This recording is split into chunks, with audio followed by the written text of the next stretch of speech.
बाजार बोलता है। इसमें पहले एफआईज डीआईज का डेटा देखते हैं और किस तरह का कल का डेटा देखने के लिए मिला है। और एफआईज लगातार खरीदारी पर आ चुके हैं। ये बहुत इंटरेस्टिंग है कि डीआईज ने और हमारे रिटेल निवेशकों ने विदेशी निवेशकों का बुरा हाल कर दिया, उनको खरीदारी पर मजबूर कर दिया कि आप जितना वेट करेंगे करते रहिए, हम तो खरीदारी में हैं। डीआईज की फिगर देख लीजिए, 1896 करोड़ की बाइंग, एफआईज की फिगर 1029 करोड़। और कुल मिलाकर देखें तो दोनों की फिगर मिलाकर लगभग 2900 करोड़ के पार पहुंचती है। तो इंस्टीट्यूशंस का तो पूरा सपोर्ट है मार्केट को। जे सर भी कह ही रहे थे कि उनका भी सपोर्ट है, वो भी कुछ सपोर्ट पर ही निफ्टी या बैंक निफ्टी प्लस करने का प्लान कर रहे थे। आगे बढ़ते हैं, ग्लोबल इंडिसेस पर नज़र डाल लेते हैं कि किस तरह का रुझान अमेरिकन मार्केट्स और एशियन मार्केट्स में देखने के लिए मिल रहा है। अमेरिकन मार्केट कल जो बंद हुए 1.5% नीचे और करीब 625 पॉइंट की गिरावट देखने के लिए मिली अमेरिकन मार्केट्स में। शंघाई में करीब 0.5%, हैंसेंग में करीब 1%, निकाई और कोस्पी में 3% की गिरावट देखने के लिए मिल रही है। बड़ा फॉल है आज जापान में और साउथ कोरिया में। खबर भी इस तरह की है, उस पर विस्तार से बात करेंगे। गेनर्स और लूजर्स, इनकी भी लिस्ट देख लेते हैं एक बार। आज के शेयर मार्केट में भी कौन से ऐसे शेयर हैं जो स्ट्रेंथ दिखा पा रहे हैं, तो उसमें देख लें तो जुबिलेंट इनिग्रा यहाँ पर करीब 6.5% की तेज़ी देखने के लिए मिल रही है। शेयर इंडिया यहाँ पर 5% का उछाल है। जीएमआर पावर यहाँ पर लगातार तेज़ी बनी हुई है, करीब 5% की तेज़ी आज भी। कजारिया सेरामिक यहाँ पर 5% की तेज़ी और इंडिगो पेंट्स यहाँ पर करीब 5% का उछाल देखने के लिए मिल रहा है। वहीं देख लेते हैं एक बार लूजर्स कौन से ऐसे शेयर्स हैं जहाँ पर कि आज के मार्केट में भी गिरावट देखने के लिए मिल रही है। तो GIRCRE यहाँ पर करीब 4.5%। VRL लॉजिस्टिक यहाँ पर कल हमने देखा था कि महेश सर ने इस पर बाय कॉल दिया था और ये काउंटर काफ़ी तेज चला था, इसने लगभग सारे टारगेट हिट किए थे। आज प्रॉफिट बुकिंग का शिकार बना हुआ है। सांगवी मूवर यहाँ पर करीब 827 रुपये का लेवल, करीब 4% की गिरावट। KSB पंप यहाँ पर 3.5%। कोल इंडिया करीब 3% नीचे है। तो कुल मिलाकर कह सकते हैं कि एक मिक्स रुझान है और काफ़ी कुछ शेयर ऐसे हैं जो कि आज की गिरावट में पार्टिसिपेट भी ठीक से ही कर रहे हैं। लेकिन ये सारा मार्केट आज गिरा क्यों? क्या ऐसी खबर थी जिसने कि आज सारे मार्केट को धराशायी कर दिया? तो अमेरिकन मार्केट से खबर थी। अमेरिकन मार्केट में टेक शेयरों में बिकवाली देखने के लिए मिली, खासतौर से जो वर्ल्ड का नंबर 1 शेयर चल रहा है इस समय, इन्वीडिया का शेयर, उसके शेयर में करीब 9% तक की गिरावट देखने के लिए मिली थी, जिसकी वजह से हमने देखा कि पहले अमेरिकन मार्केट्स गिरे, वहाँ पर टेक शेयरों का वेटेज ज़्यादा था, लेकिन कहीं ना कहीं S&P 500 का गिरना भी मार्केट के लिए थोड़ा सा नेगेटिव था, जिसकी वजह से सेंटीमेंट थोड़ा ख़राब हुआ। उसके बाद हमने देखा कि एशियन मार्केट्स में भी तेज गिरावट देखने के लिए मिली। उसका सबसे बड़ा शिकार इस समय जापानीज़ मार्केट और साउथ कोरियन मार्केट बने हुए, जहां पर कि 3 से 3.5% की गिरावट देखने के लिए मिल रही है। जापानीज़ मार्केट और साउथ कोरियन मार्केट क्यों ज़्यादा गिर रहे हैं? एशियन मार्केट में सबसे ज़्यादा यही क्यों गिर रहे हैं? क्योंकि जितने भी ये चिप मेकिंग से जुड़े हुए कंट्रीज़ हैं जहाँ पर टेक्नोलॉजी का काफ़ी यूज़ होता है, वहाँ पर गिरावट देखने के लिए मिल रही है। जापानीज़ मार्केट हो या साउथ कोरियन मार्केट हो, जहाँ पर चिप को लेकर, क्योंकि हमने कल भी एक खबर साझा की थी आप लोगों के साथ कि जापान और चीन, इन दोनों के बीच में भी चिप को लेकर कुछ टेंशन शुरू हुई है, जिसकी वजह से हमने देखा था कि चाइनीज़ मार्केट में भी प्रेशर है और जापानीज़ मार्केट पर भी कुछ ना कुछ प्रेशर बना हुआ है। और ये इसीलिए क्योंकि इकोनॉमिकली अब वॉर चल रही है ज़्यादातर कुछ कंट्रीज़ में और उसका इम्पैक्ट दिख रहा है ग्लोबल मार्केट्स में। लेकिन एक दूसरी बड़ी खबर जो कि अच्छी खबर भी इंडियन मार्केट के लिए है, कच्चे तेल की कीमतों में तेज़ गिरावट देखने के लिए मिली है और कच्चा तेल 2023 दिसंबर 2023 के लेवल पर पहुंच चुका है। ये एक अच्छी बात है। अगर हम देखें तो ब्रेंट क्रूड 74 के नीचे, $74 और WTI क्रूड $70 के नीचे पहुंच चुका है। तो ये एक अच्छी खबर। साथ ही अगर देखें तो लीबिया से तेल उत्पादन शुरू होने की खबरों से कीमतों में गिरावट देखने के लिए मिली है और अक्टूबर में ओपेक की तरफ से माना जा रहा है कि क्रूड का जो प्रोडक्शन होगा वो थोड़ा बढ़ा देंगे। जो उन्होंने प्रोडक्शन कट किए थे उसको अक्टूबर से बढ़ाने की बात हो रही है। लीबिया में जो प्रोडक्शन ठप हो गया था, जो कि करीब 10 लाख बैरल रोजाना का प्रोडक्शन करता था ग्लोबल मार्केट के लिए, वहाँ से प्रोडक्शन पूरा ठप हो गया था। अब ये माना जा रहा है कि एटलीस्ट 50% उनका प्रोडक्शन रिज्यूम हो पाएगा।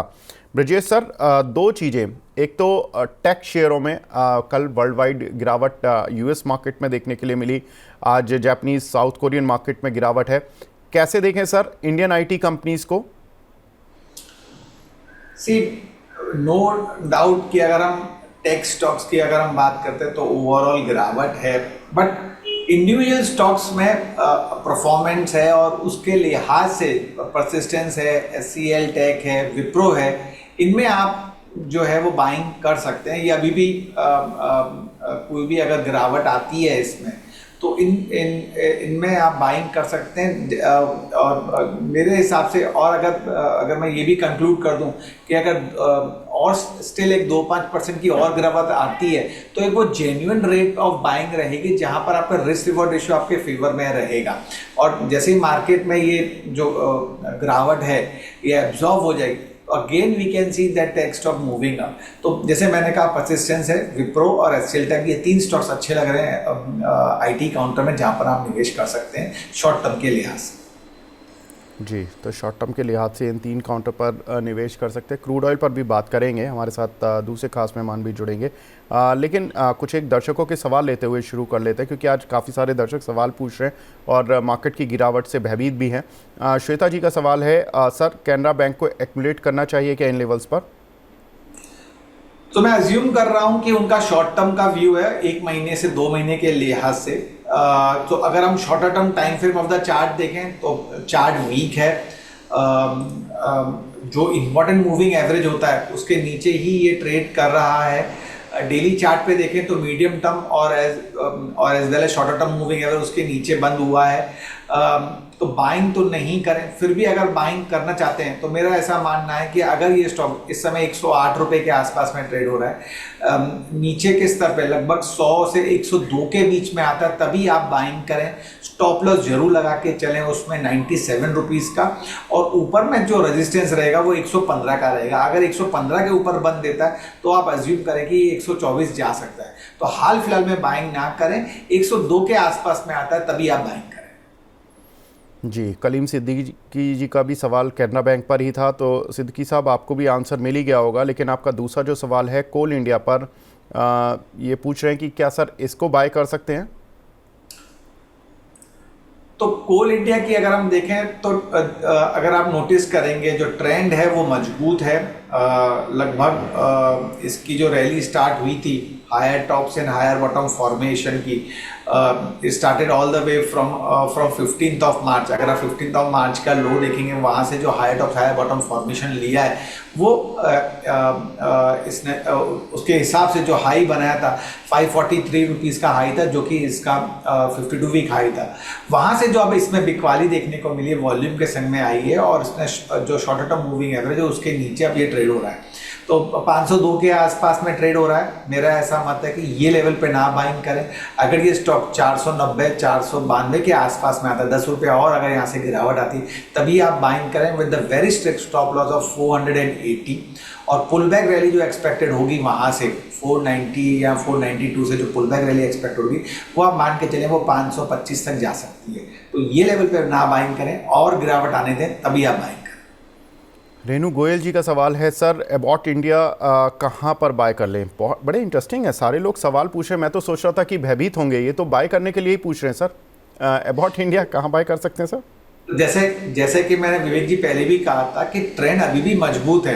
मेरा ऐसा मानना है कि अभी भी कोई गिरावट नहीं है। नो डाउट ग्लोबल पिक्चर में डेटा नेगेटिव है, बट स्टिल हमारा ऐसा मानना है कि ये जो रैली है स्टिल अभी कंटिन्यू रहेगी टिल दिवाली या टिल क्रिसमस। तो लेकिन स्टिल जैसे कि मैं हमेशा कहता हूं कि कोई भी रैली हो कभी ना कभी तो वो एग्जॉस्टेड होगी, तो आप स्टॉप लॉस जरूर लेके चलें। और रही बात अबाउट इंडिया की, तो अबाउट इंडिया के अगर हम चार्ट को शॉर्टर टर्म टाइम फ्रेम में देखें तो 26,900 के आसपास में जो बेस बनाया था वहां से जो उछाल लिया था, वन वे रैली लेके गया था लगभग 30,500 तक की, और वो जो 30,520 का जो हाई है वो उसका 52 वीक है। वहां से इसमें एक प्रॉफिट बुकिंग देखने को मिली। कौन से लेवल पे बाइंग करें, तो मैं यही कहूँगा 29,200 और नीचे में लगभग 28,800, इसके बीच में अगर आपको ये स्टॉक मिलता है तो आप बाइंग करें। आपका रिस्क कम रहेगा, रिवॉर्ड ज़्यादा रहेगा। स्टॉप लॉस की अगर मैं बात करूं तो 28,200 का आप स्टॉप लॉस लगा के चलें।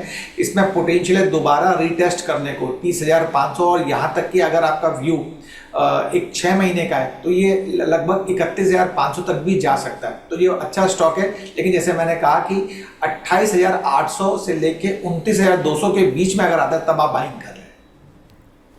जी, तो यहाँ पर सर ने बता दिए कि कौन से लेवल्स होंगे जहाँ पर कि आपको बाइंग करनी चाहिए। अगला सवाल ले लेते हैं, मोहम्मद फरहान जी का है। सर हुडको पर बताएं क्या करें। हुडको की अगर हम बात करें तो ओवरऑल ट्रेंड्स थोड़ा सा नेगेटिव है। शॉर्टर टर्म टाइम फ्रेम में अगर हम चार्ट में देखें तो जो हाई बना था 353 का, वहां से जो बिकवाली आई है वो स्टिल कंटिन्यू है। Longer term moving average, shorter term moving average और इंटरमीडिएट मूविंग एवरेज उसके नीचे ही ये ट्रेड कर रहा है। इमीडिएटली सपोर्ट की अगर मैं बात करता हूँ तो 258 से 260 का लेवल है, जो कि मुझे लगता है कि वो वहां पर एक बार थमने की कोशिश करेगा। अगर वो वहां पर थम गया तभी आप वहां पर बाइंग करें। अगर एक बेस फॉर्मेशन बनाता है तो 250 का स्टॉप लॉस लेके चलना पड़ेगा। रही बात ऊपर में, तो ये वहां से जो पुल बैक रैली लेगा वो आप ये मान के चलें 280 से लेके 285। लेकिन अगर हम हालांकि सेक्टर अलग है, लेकिन अगर मैं ये कहूँगा कि अब तक जितने भी स्टॉक्स में हमने बाइंग के देखने के लिए, तो अबाउट इंडिया का चार्ट ज़्यादा बेटर है। तो विकल्प बतौर उसको जरूर ध्यान में रखें एज कम्पेयर टू हुडको इज बीन कंसिडर। जी, वैसे तो ब्रजेश सर हम जनरली जो बाय कॉल होती हैं या सेल कॉल होती हैं वो आपसे शो के लास्ट में पूछते हैं, लेकिन आज इतने सारे दर्शक हैं, मतलब आई एम सरप्राइज कि सारे ही दर्शक सब बाय के लिए पूछ रहे हैं। बंगाल से सवाल है, एक हमारे दर्शक हैं प्रशांता जी, वो बोल रहे हैं कि 6 महीने के लिए मुझे कोई 2 स्टॉक बता दीजिए जो मुझे बाय करना है। जुबैर शेख जी पूछ रहे हैं कि सर कोई शॉर्ट टर्म ट्रेड बता दीजिए जो मैं 1 से 2 वीक के लिए फ्रेश एंट्री कर सकूं। मतलब everyone is talking about buying, sir कुछ बता दीजिए। तो देखिए 2 स्टॉक्स हैं, दोनों ही मैं बाइंग के लिए आपके शो के लिए मैंने निकाल रखे थे। शॉर्ट टर्म मतलब अगर किसी का 1 से 2 हफ्ते का व्यू है या 1 से 2 महीने का व्यू है, तो अगर हम देखेंगे केमिकल स्टॉक्स में बाइंग देखने को मिली थी और अभी भी चल रही है। और मानसून सीजन में अगर आप देखेंगे तो केमिकल एंड फर्टिलाइजर, आपका एफएमसी सेक्टर, और अगर ऐसी प्रॉफिट बुकिंग आती है तो हम ये देखते हैं डिफेंसिव स्टॉक्स में लोग ज़्यादा निवेश करते हैं, फार्मास्यूटिकल्स एंड आईटी स्टॉक्स। तो उसमें फैक्ट जो है चार्ट पे बेटर लग रहा है। एक बेस फॉर्मेशन बनाया है उसने लगभग 917 रुपये के आसपास, और दूसरा एक बेस फॉर्मेशन उसने 950 रुपये के आसपास में बनाया है। इस समय 1019 के आसपास में ट्रेड कर रहा है। मौजूदा स्तर पे आप बाइंग कर सकते हैं। 960 का आप स्टॉप लॉस लेके चलें, और ऊपर में जो टारगेट है वो लगभग 1120 के निकल के आ रहे हैं। और अगर उसके ऊपर सस्टेन होता है तो ये जो दूसरा लेवल जो रहेगा टारगेट का वो लगभग 1240 का रहेगा। तो शॉर्ट टर्म के लिए ऐसे अगर 1 से 2 हफ्ते का व्यू है तो आप 1120 का एक टारगेट लेके चलें, 960 का एक स्टॉप लॉस लेके चलें, दूसरा टारगेट 1230 या 40 का लेके चलें। दूसरा जो बाई कॉल काउंटर है वो एक बर्जर पेंट है। अगर हम overall strength of the chart देखें तो इसने भी एक बेस फॉर्मेशन बनाया लगभग 568 के आसपास में, और आज के सत्र में लगभग 589-590 के आसपास में ट्रेड हो रहा है। तो मौजूदा स्तर पे आप बाइंग कर सकते हैं, या कोई गिरावट आती है तो उस लिहाज से भी आप बाइंग कर सकते हैं। और 572 का एक स्टॉप लॉस लेके चलें, और इमीडिएट जो टारगेट रहेगा ऊपर में 605 से 610 का रहेगा। और अगर उसको सस्टेन कर गया तो फिर ये दूसरा जो टारगेट रहेगा वो लगभग 650 का रहेगा। तो ये 2 टारगेट हैं जो शॉर्ट टर्म के लिहाज से 1 से 2 हफ्ते एज वेल एज 1 से 2 महीने के लिहाज से 2 काउंटर में आप बाइंग कर सकते हैं। बिल्कुल, राज्य पेंट के सारे ही शेयर ऊपर हैं और बर्जर पेंट सर की रडार पर भी है। Asian paint, Indigo paints, Berger paint, तीनों में ही एक अच्छी स्ट्रेंथ बनी हुई है। 2 से 4% तक का उछाल देखने के लिए मिल रहा है। कारण भी है कि क्रूड ऑयल की कीमतों में एक ज़ोरदार गिरावट देखने के लिए मिली। कल के सेशन में इंटरनेशनल मार्केट में करीब क्रूड 5% तक टूटता हुआ दिखाई दिया। ब्रजेश सर, हमने बात की कि ब्रेंट क्रूड $74 के नीचे पहुंचा और WTI क्रूड $70 के स्तर पर पहुंच गया।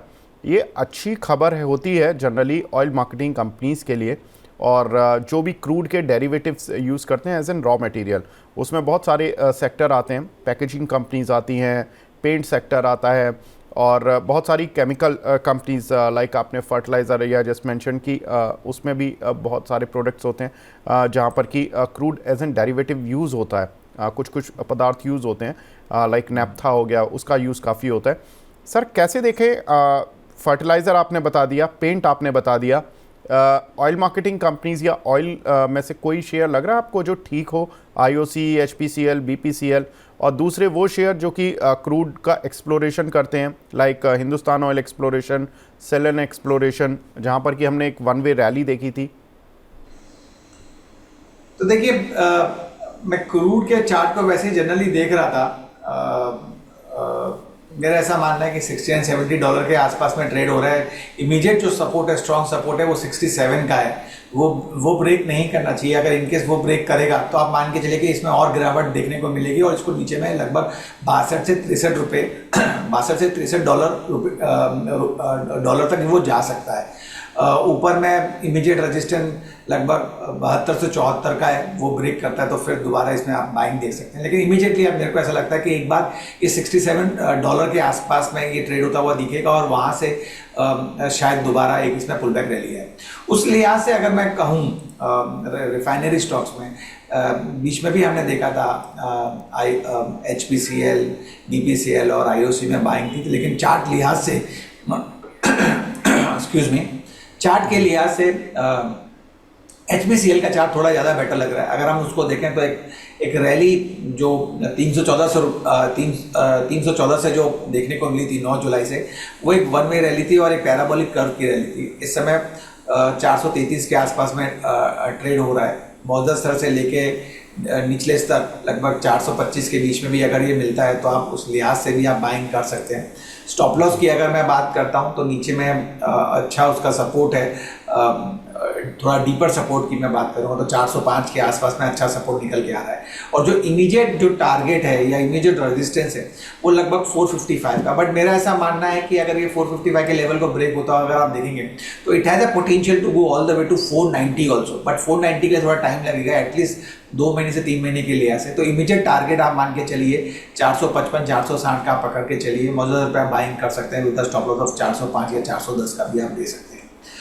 सिलेन एक्सप्लोरेशन की जैसे आपने बात की तो stock overall from 13th of March onwards अगर आप देखेंगे तो हायर टॉप से हायर बॉटम फॉर्मेशन में ट्रेड हो रहा है। इस समय एक बेस फॉर्मेशन बनाने की कोशिश कर रहा है 968 के आसपास में। मौजूदा स्तर पे आप बाइंग कर सकते हैं। सपोर्ट के हिसाब से अगर मैं बात करूँ जो एक स्टॉप लॉस बना सकते हैं वो 920 का बना सकते हैं और इमीडिएट जो टारगेट रहेगा वो लगभग 1170 से 1175 का रहेगा। सिलेन एक्सप्लोरेशन में अभी भी उछाल बाकी है, एक रैली बाकी है ऊपर जी।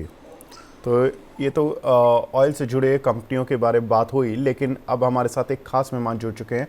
हमारे साथ जुड़ रहे हैं mister Prashant Tapse, senior VP हैं मेहता सिक्योरिटी से। Prashant sir, good morning. Thank you very much sir इतने शॉर्ट नोटिस पर हमसे जुड़ने के लिए और अपना प्रीशियस टाइम देने के लिए। Prashant sir, yes sir, you are audible sir. Prashant sir, आज आपके जब stock market voice is not audible. Okay, I had to check with my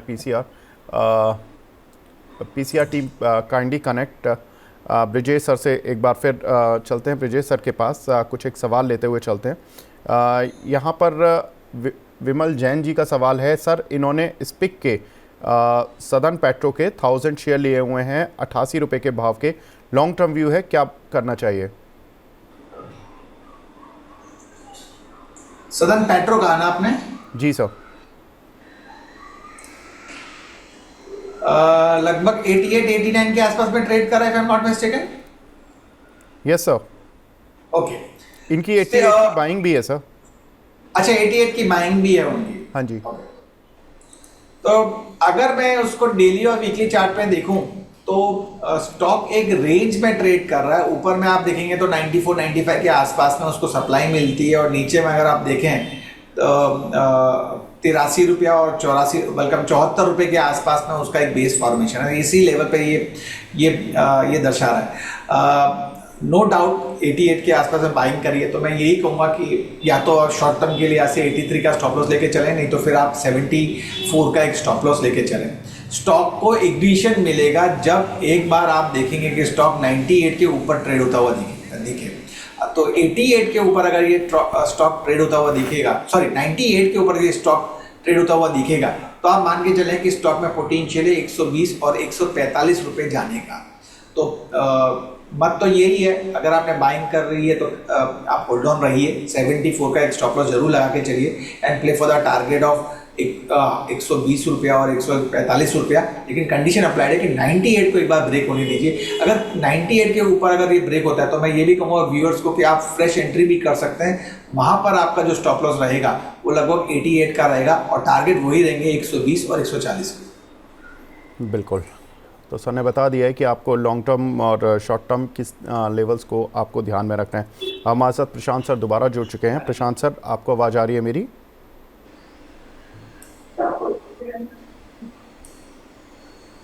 Prashant sir, can you hear me? Hello hello hello. जी sir. Sir मुझे sir आपकी आवाज़ आ रही है, लेकिन I think I am not able to listen any voice. Okay sir, I'll cross check with my PCR team. PCR team, please kindly connect sir, और उनको ठीक से एक बार जांच लीजिए। यहाँ पर कुछ एक सवाल और मिल रहे हैं सर, उनको लेते हुए चलते हैं। अनीता गर्ग जी का सवाल है BHEL पर ब्रिजेश सर 307 की लिया हुआ है, बाय ऑन डिप्स का व्यू है इनका, क्या करना है? 307 पे लिया हुआ है, इस समय 282 का भाव चल रहा है। डेली चार्ट में आप देखें तो लोअर टॉप्स फॉर्मेशन हुआ है, that is one negative part. दूसरा पार्ट अगर आप देखें तो शॉर्टर टर्म मूविंग एवरेज और मीडियम टर्म मूविंग एवरेज उसके नीचे ही ये ट्रेड हो रहा है। 300 रुपए के लेवल को ब्रेक नहीं करना चाहिए था, तो ट्रेंड थोड़ा नेगेटिव हो गया। इस समय एक बेस फॉर्मेशन बनाया था, पिछले जो स्विंग्स को अगर हम पकड़ें तो लगभग उनकी जो वैल्यू है वो 280 283 के आसपास आती है। तो पहला मत तो यही रहेगा कि ये 280 283 का जो लेवल है ऑन क्लोजिंग बेसिस बंद ना हो। अगर ये होता है तो आप मान के चले इसमें फिर गिरावट रहेगी, वो 270 तक जा सकता है।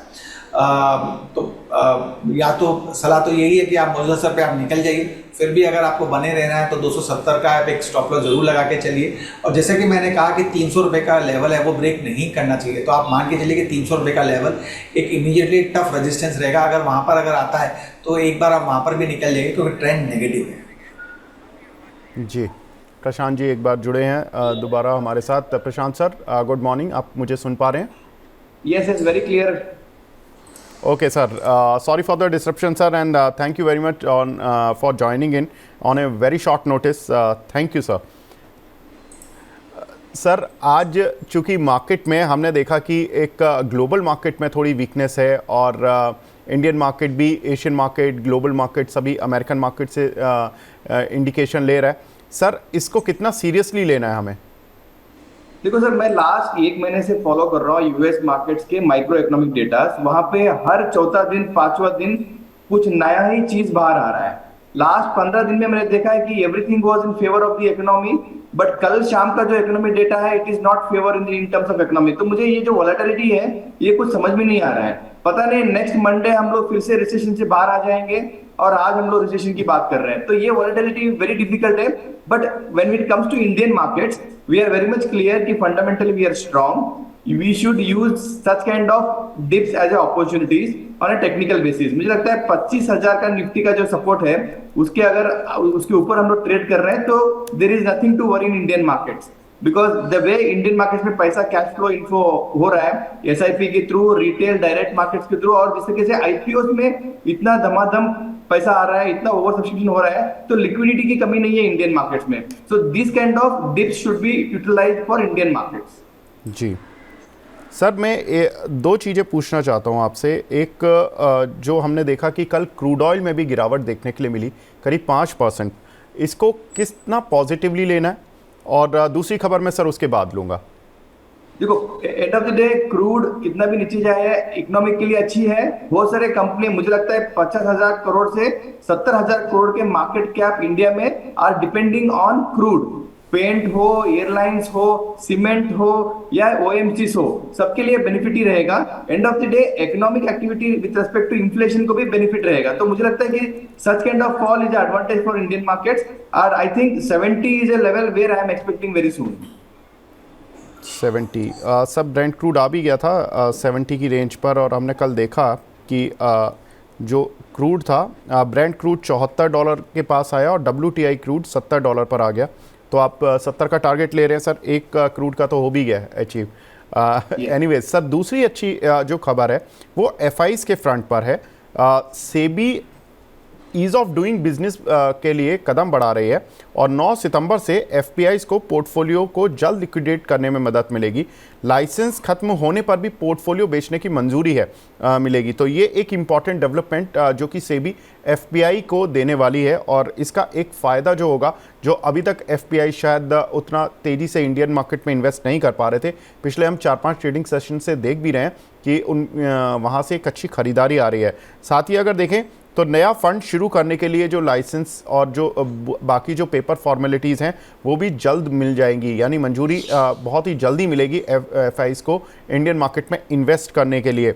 सरकारी बॉन्ड्स में जो इन्वेस्ट करना चाहते हैं एफआईज़, उनके लिए जो केवाईसी नियम होंगे वो भी आसान हो जाएंगे। सर ये जो ब्रोकिंग के शेयर हैं, चूँकि एफआईज़ आएंगे तो बड़े बड़े जो ब्रोकिंग हाउसेज़ हैं उनकी टर्नओवर पे भी एक पॉजिटिव इम्पैक्ट पड़ता है अक्सर।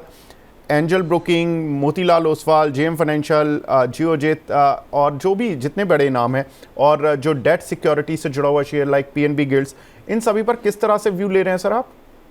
तो ओवरऑल पॉजिटिव ही है। जिस तरीके से हमने लास्ट 3 महीने में देखा है कि मार्केट्स एवरी डिप पे हाई वॉलेटाइल रेंज बना के फिर मार्केट रिकवरी कर लेता है, तो ये एक volatility is a good business model for any broker. But जो आपने बताया कि एफपीआई को जो परमिशन मिल रहा है, यस, उनको जो बेनिफिट तो है ही है, बिकॉज द इंस्टीट्यूशनल बिजनेस है इंडिया में अभी भी बहुत छोटी है। अगर अग्रेसिवली फंड्स, नए नए फंड्स इंडिया में आते हैं तो ब्रोकिंग कम्युनिटी के लिए it's a very win win situation. But मेरे लिए ये बोल रहा हूँ कि जिस तरीके से ग्लोबल वॉलेटिलिटी है उस तरीके से इंडियन में वो वॉलेटिलिटी बढ़ रहा है और every volatility will bring lot of brokerage houses their business model में बहुत स्ट्रांगली बन रहा है। वैल्यूएशन वाइज यस थोड़ा प्रीमियम लग रहा है मुझे, मोतीलाल ओसवाल हो, जेएम फाइनेंशियल्स हो, बट जिस तरीके से बिजनेस ग्रो हो रहा है और आगे का जो मैं ग्रोथ देख रहा हूँ इंडियन मार्केट्स में कि जिस तरीके से डीमैट अकाउंट्स ओपन हो रहे हैं, ट्रेडिंग अकाउंट्स ओपन हो रहे हैं, नया फ्रेश लोग एंट्री मार रहे हैं, तो मुझे लग रहा है कि this business will grow very faster. It is very positive for Indian markets. बिल्कुल। एक और खबर जो कि हमें आज बात करनी है, मॉइल। यहाँ पर अगर हम देखें तो अगस्त महीने में रिकॉर्ड 1.24 लाख टन का उत्पादन हुआ है और अप्रैल से अगस्त में देखें तो करीब उत्पादन 7% बढ़कर 7.25 लाख टन रहा और बिक्री देखें तो करीब 5.92 लाख टन रही। और अप्रैल से अगस्त जो बिक्री की देखने के लिए मिली है वो लगभग पिछले साल के बराबर है। वैल्यू टर्म्स में थोड़ी ज़्यादा हो सकती है, करीब 11% की। ब्रजेश सर कैसे देख रहे हैं सर मॉइल का चार्ट? कल इस पर हमारे काफ़ी दर्शक सवाल भी पूछ रहे थे। तो मॉइल के अगर हम चार्ट को अगर हम देखें तो जो नेगेटिव फैक्टर है उसमें इस समय यही है कि जो रैली आपको देखने को मिली थी फ्रॉम अ लेवल ऑफ 258, 13 मार्च का मैं लो पकड़ के चल रहा हूँ, वहाँ से जो एक तरफा रैली आपने देखी थी, it went and made a high of 584 rupee, if I am not mistaken 584 या 88, सॉरी 588 का उसका 52 वीक है। तो वहाँ तक जो रैली देखने को मिली थी वो एक तरफा रैली थी और उसके बाद में इसमें एक प्रॉफिट बुकिंग आई है। डेली चार्ट पे अगर हम देखें तो इसने भी एक लोअर टॉप फॉर्मेशन बनाना चालू किया है। Short term moving average, medium term moving average उसके नीचे ही ट्रेड कर रहा है और जो गोल्डन रेशियो कहते हैं फिबोनाची रिट्रेसमेंट का, अगर हम ये 2 पॉइंट को लेके चलें, 13 मार्च का जो लो है 258 और जो इसने 52 वीक हाई बनाया 8 जुलाई को 588, इसका अगर हम 2 पॉइंट का अगर हम फिबोनाची रिट्रेसमेंट ड्रॉ करें 61.8 पॉइंट रिट्रेसमेंट वैल्यू, वो लगभग 386 के आसपास में आ रही है। तो वहीं आसपास में एक बेस बनाने की, फॉर्मेशन बनाने की कोशिश कर रहा है। मेरा ऐसा मत है कि अगर ये 320 का लेवल ब्रेक नहीं करता है, दूसरा एक डाउन साइड सपोर्ट की बात कर रहा हूँ, वे डाउन साइड, अगर वो ब्रेक नहीं करता 330 का लेवल अगर ब्रेक नहीं करता और ये इसी लेवल पे बेस फॉर्मेशन बनाता है 386 के आसपास में, तो ये लेवल पे या कोई डिप आता है उस पर आप बाइंग कर सकते हैं और फिर आप इसमें एक शार्प पुल बैक रैली देखेंगे वो जो लगभग इसको 460 तक लेके जा सकती है। तो हाल फिलहाल में ये 1-2 दिन और जाने दीजिए, अगर ये कैंडलस्टिक्स यहीं पर अगर ये फॉर्म होती है और ये 386 से 390 के बीच में अगर ये ट्रेड करता है तो आप उस लेवल पे आप बाइंग कर सकते हैं with the stop loss of 330 and play for the target of 460 plus.